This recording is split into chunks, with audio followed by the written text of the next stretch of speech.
శ్రీ శ్రీ శ్రీ ఆచార్య ప్రబోధానంద యోగేశ్వరుడు పాఠశాలకు నా సాష్టాంగ నమస్కారం తెలియజేస్తూ నా పేరు సుదర్శన్ కడప కమిటీ ఖురాన్ దివ్య గ్రంథంలోని 3వ సుధా 62వ ఆయత్తు నిశ్చయముగా ఇదే నిజమైన కథ. మర్యం కుమారుడు ఈసా గురించి తెలియజేసినటువంటిది.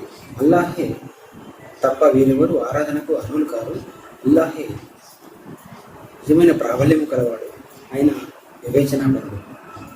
దేవుడు ధర్మ సంస్థాపన నిమిత్తము భూమిపై పుట్టినప్పుడు ఆయన జీవితము 2 కోణములలో ఉంది. ప్రపంచ కోణంకు చెందినటువంటి సాధారణ జీవితము, దైవిక కోణంలో ఉన్నటువంటి అసాధారణ జీవితం.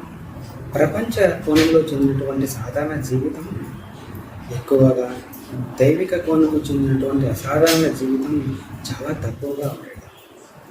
ద్వాపర యుగంలో వచ్చినటువంటి శ్రీకృష్ణుడు ధర్మములను గుర్తు చేయుట కోసం వచ్చాడు. ఆయన తన జీవితంలో ఎవరికి జ్ఞానం చెప్పలేదు. ఆయన ధర్మ స్థాపన నిమిత్తము రాలేదు. కేవలం వాణి ద్వారా సూర్యునికి తెలియజేసినటువంటి జ్ఞానమును జ్ఞాపకం చేయుటకు వచ్చారు.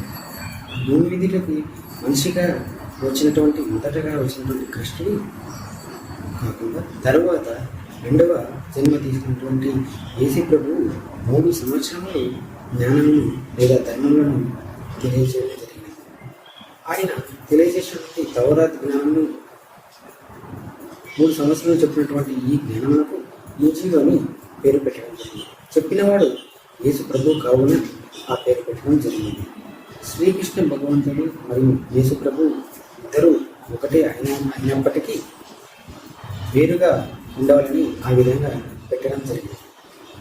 కానీ జ్ఞాన సముపార్జన వలన వారిద్దరూ ఒకరే అని, 2 గ్రంథముల జ్ఞానం కూడా ఒకటేనని తెలియడం మంచిది.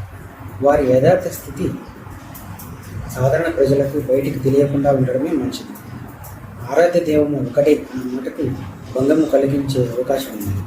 ఎందుకంటే భగవంతుడు ఎవరో తెలిస్తే వారిని ఆరాధించే అవకాశం ఉంది.